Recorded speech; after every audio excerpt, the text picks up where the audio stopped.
I love when Globers debunk the globe. You know, on July 8th, when 99% of the world's population is in sunlight and it's impossible on the globe. Check this out.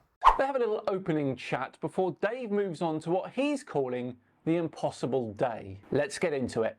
So let's get into the 70% of the Earth. So this is a graphic from the Weather Channel.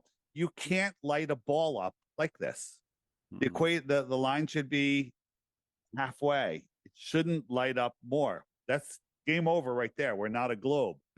Of course, what Dave is failing to realise here is that on this image he's showing, they are just leaning the globe towards the audience to show how much of it is lit. You can't see the Terminator line on the other side, so you can't claim how much of it is lit up. How can you say they're only showing one side when literally both sides? It's flipped. I know because he got it from this animation from the Weather Channel, and it clearly shows way more than 70% of the entire globe has to be lit in order for this to happen. By the way, I'm not sure where you're getting this 70% thing from. The graphic on the screen clearly says 99%, which is of course the global population on that day in daylight and twilight, not surface area of the globe. Well, where we get 75% is because it is physically impossible to light the globe 50% and get 99% of the world's population in that sunlight.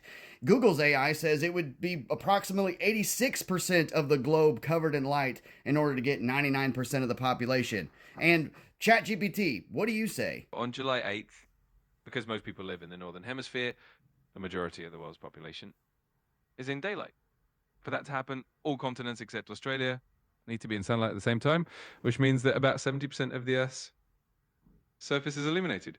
This alignment ensures that nearly everyone is in daylight at once. Well, there you have it. Well, Google and ChatGPT can't really agree on the percentage exactly, but they both agree that it's more than 50%. No, it's not. Only 50%, or very slightly over due to refraction, will ever be lit up. Never 70%. Like you say, that's not possible on a ball. And again, it's not 99% of the world. It's 99% of the population, as it clearly says on screen. Okay, Sciman Dan, I'm glad you said that. Now remember you said that because I'm going to hold you to it.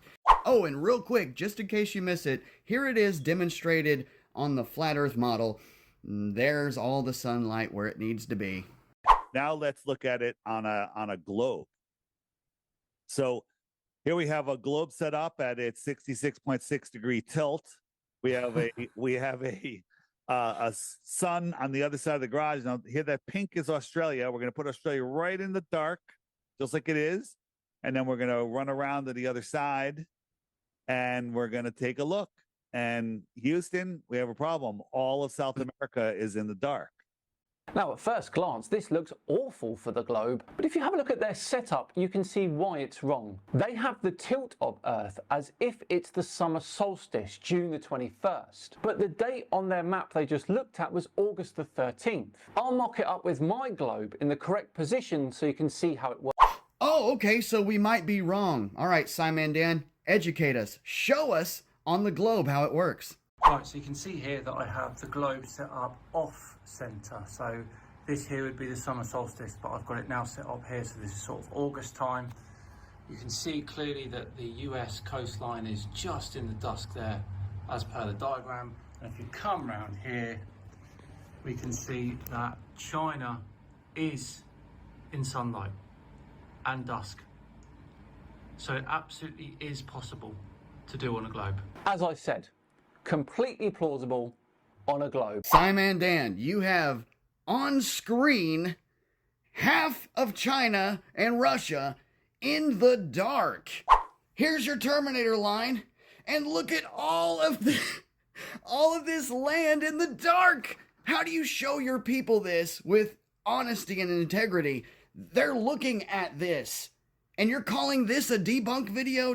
Not to mention that you have Eastern China completely in the dark, which is 94% of their entire population lives in that region that was in the dark. This is why I believe this battle is 100% spiritual, because here he tries to demonstrate why we are wrong, and he shows exactly why this is impossible and how it cannot happen.